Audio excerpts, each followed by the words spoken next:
Director Manohar Singh Rajpurohit.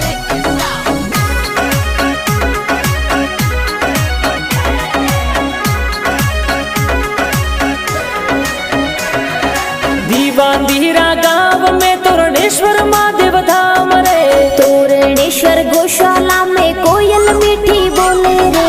गो माता री सेवा कर लो भवसो पार हो बोला रे। जागो भाइयों नींद सु एडो अवसरियो आयो रे। तोरणेश्वर गौशाला में गूंजे जय जयकार होवे रे। गौतरी री सेवा सु थाड़ा सगला कष्ट मिटे रे। अरे कुआं बावड़ी जल सु भरेला खेत हरा भरा होवेला। अरे गो माता री सेवा कर लो जुग में नाम होवेला। गांव दीवांदीरा तोरणेश्वर महादेव सुअरज करे सा। तोरणेश्वर गौशाला माते सतर साया राखो सा। अरे मनोहर सिंह जी राजपुरोहित भजन प्यारा बनावे सा। अरे दिल को